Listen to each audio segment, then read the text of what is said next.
Hello மக்களே, welcome to Prema's Culinary. இன்றைக்கி நம்ம வீடியோவில் பார்க்க போகிறது ஒரு சாஃப்டான சப்பாத்தி எப்படி பண்ணலாம் அப்படின்னு தான் நம்ம பார்க்க போகிறோம்.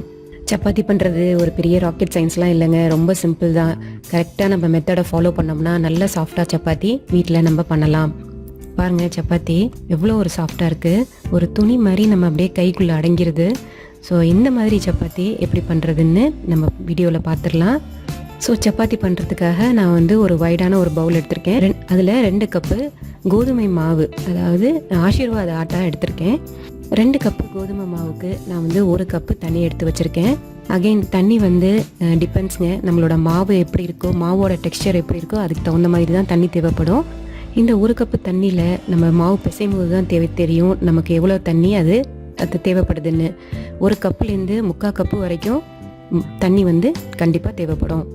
ஃபஸ்ட்டு ஸ்டெப்பாக நான் இந்த மாவில் 1 டீஸ்பூன் சால்ட்டு சேர்க்குறேன். சால்ட்டை சேர்த்துட்டு நல்ல மாவில் கிளறி விட்டுட்டேன். அதுக்கப்புறமா இந்த தண்ணியை நம்ம கொஞ்சம் கொஞ்சமாக மாவோட சேர்க்க ஆரம்பிக்கலாம். ஒரேடியாக தண்ணியை சேர்த்துறாதீங்க. தண்ணி சேர்க்கும் போது கொஞ்சம் கொஞ்சமாக சேருங்க. தண்ணி சேர்த்துட்டு நம்ம கை விரலால் மாவை அப்படியே அதை தண்ணி மாவோட மிங்கிள் ஆகிற மாதிரி பெசரி விடுங்க. ஒரு 3/4 கப்பு வரைக்கும் தண்ணி நம்ம சேர்த்ததுக்கப்புறம் அப்படியே நம்ம ஸ்டாப் பண்ணிடலாம். ஏன்னா எவ்வளோ தண்ணி தேவைப்படுதுன்னு நமக்கு தெரியாது. அதனால மாவில் ஃபுல்லாக கலந்துக்கிட்டு தண்ணி தேவைன்னா அதுக்கப்புறம் ஊற்றிக்கலாம். இப்போ மாவு எல்லாமே நல்லா ஒன்று சேர்ந்துருச்சு. அதனால் இதுக்கு மேலே தண்ணி தேவைப்படாதுன்னு நம்ம தண்ணி ஊற்றுறதை ஸ்டாப் பண்ணிட்டேன். இப்போ பாருங்கள், மாவு எல்லாமே ஒன்று சேர்ந்துருச்சு. ஒரு 1 to 2 minutes கண்டினியூஸாக கைவிடாமல் மாவை நல்லா பிசைஞ்சிக்குவோம். இந்த மாதிரி மாவை பிசையும் போது அதுலேருந்து ஒரு க்ளூட்டன் ஃபார்ம் ஆகும். அதனால தான் சப்பாத்தி நல்லா சாஃப்டாக நமக்கு கிடைக்கும். 2வது மாவு நல்லா சாஃப்டாகும். அதனால நல்ல மாவை பிசைஞ்சிருவோம். இப்போ பாருங்கள், மாவு நல்லா சாஃப்ட் ஆயிடுச்சு. மாவு பாருங்கள் எவ்வளோ சாஃப்டாக இருக்குது. ஸோ நான் இப்போ 1 டீஸ்பூன் பட்டர் சேர்க்குறேன். சேர்த்து நல்ல மாவை பிசைஞ்சிடலாம். பட்டர் ரூம் டெம்பரேச்சர் பட்டராக எடுத்துக்குங்க, இல்லைன்னா டக்குன்னு சப்பாத்தியோட அது மிங்கிள் ஆகாது.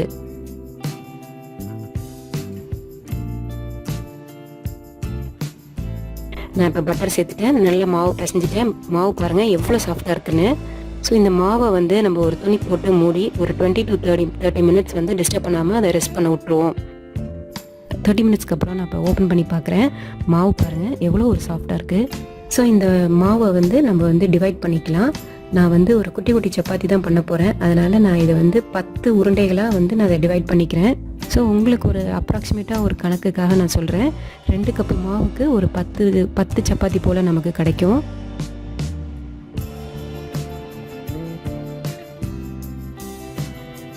நான் டிவைட் பண்ணி வச்சுருக்கேன் இந்த மாவை கையால் அப்படியே ஃப்ளாட் பண்ணி வச்சுருக்கேன்.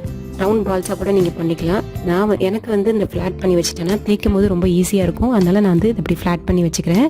ஃப்ளாட் பண்ணி வச்சுக்கும் போது நீங்கள் இந்த சைட்ஸ்லாம் கிராக்ஸ் இல்லாமல் பார்த்துக்குங்க. ஸோ இப்போ நம்ம சப்பாத்தியை தேய்ச்சிடலாம். அதுக்கு சப்பாத்திக்கு தேய்க்கிற கல் எடுத்துக்குங்க. அதில் கொஞ்சமாக கோதுமை மாவை தூவிக்குங்க. அதுக்கப்புறம் மாவு உருண்டையில் ஒரு உருண்டையை எடுத்து ரோலிங் பின் வச்சு நம்ம தேய்ச்சிடலாம். மெலிசா தின்னான சப்பாத்தியாக தேய்ச்சிருவோம்.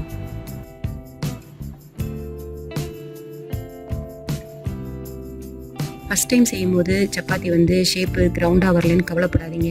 நீங்கள் திரும்பி திரும்பி சப்பாத்தி நம்ம செய்யும் போது கண்டிப்பாக நல்லா வர ஆரம்பிச்சிடும். ஷேப்பும் உங்களுக்கு நல்லா கரெக்டான ஷேப்பு வர ஆரம்பிச்சிடும். அதனால் ஷேப்பை பற்றி கவலைப்பட வேண்டாம். இந்த மாதிரி நல்லா தின்னாக சப்பாத்தி தேய்ச்சி எடுத்து வச்சுக்குவோம். நான் ஒரு 2 சப்பாத்தி தேய்ச்சி எடுத்து வச்சதுக்கப்புறம் நான் தவாவை ஹீட் பண்ண ஆரம்பிச்சிடுவேன். ஏன்னா நம்ம எல்லா சப்பாத்தியும் போட்டதுக்கப்புறம் நம்ம தவாவை ஹீட் பண்ணோன்னா மாவு ட்ரை ஆகிடும். இப்போ தவா ஹீட் ஆகிடுச்சு. நம்ம சப்பாத்தி அதில் வச்சிடலாம். அதே மாதிரி ஃப்ளேம் லோ டு மீடியம் ஃப்ளேமில் வைங்க, ஹை ஃப்ளேமில் வைக்க வேணாம். 1 to 3 seconds வெயிட் பண்ணுவோம். அதுலேருந்து குட்டி குட்டியாக பபிள்ஸ் வர ஆரம்பிக்கும். அந்த பபிள்ஸ் வந்ததுக்கப்புறம் நம்ம சப்பாத்தியை திருப்பி போடலாம். திருப்பி போட்டோன்னே மேலே பாருங்கள் அழகான ஒரு குட்டி குட்டியான கோல்டன் ஸ்பாட்ஸ் வந்திருக்கு. ஸோ அதே மாதிரி இதே தான் அடுத்த சைட்லேயும் நீங்கள் பபிள்ஸ் வர வரைக்கும் வெயிட் பண்ணணும்.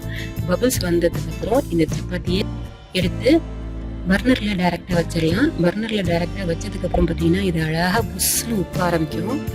நம்ம இப்போ பர்னர்லேருந்து எடுத்துடலாம். எவ்வளோ அழகாக மேலே பாருங்கள் கோல்டன் ஸ்பாட்ஸு எவ்வளோ அழகாக இருக்குது சப்பாத்தி பார்க்குறதுக்கு. இப்போ சூடாக இருக்கும்போது அது மேலே நீங்கள் பட்டர் இல்லைன்னா கீ அதில் தடவிடலாம். நான் இன்னைக்கு குழந்தைங்களுக்கு கொடுக்கறதுக்காக பண்ணுறதுனால நான் இன்னைக்கு பட்டர் தடவிருக்கேன். நீங்கள் கீ இல்லைன்னா பட்டர் எது வேணாலும் தடவலாம். நான் இன்னொரு சப்பாத்தியும் பண்ணி காமிக்கிறேன். இந்த ஆங்கிளில் பார்க்கும்போது எவ்வளோ அழகாக இருக்குது பாருங்கள். ஸோ நான் அந்த கல்லில் வச்சுட்டேன் பாருங்கள். இப்போ பபிள்ஸ் வர ஆரம்பிச்சிருச்சு. பபிள்ஸ் வந்ததுக்கப்புறம் நம்ம சப்பாத்தி அதர் சைட் திருப்பி போட்டுடலாம். 1 to 3 seconds வெயிட் பண்ணுங்கள். அகெயின் மேலே பபுள் வர ஆரம்பிக்கும்.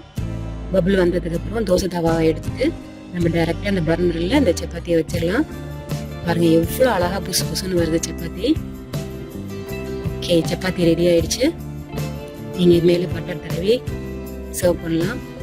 Chapati ready butter chapati ready ஆயாச்சு. நம்ம இதை சர்வ் பண்ணிடலாம். இந்த பட்டர் சப்பாத்திக்கு நான் ஒரு சூப்பரான சைட் டிஷ் ஷேர் பண்ணியிருக்கேன். தாபா ஸ்டைலில் கோபி மட்டர் மசாலா. கண்டிப்பாக ட்ரை பண்ணி பாருங்கள்.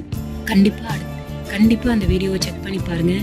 சப்பாத்திக்கு இந்த மசாலா ரொம்ப சூப்பராக இருக்கும். இது காலிஃப்ளவர் க்ரீன் பீஸ் யூஸ் பண்ணி ஒரு மசாலா தாபா ஸ்டைலில் ரொம்ப சூப்பராக இருக்கும். ட்ரை பண்ணி பாருங்கள். கண்டிப்பாக அந்த வீடியோ செக் பண்ணுங்கள். அடுத்த வீடியோவில் இன்னும் நிறையா இன்ட்ரெஸ்டிங்கான ரெசிபிஸோடு உங்களை நான் சந்திக்கிறேன். Until then, bye from Prema Herewith I.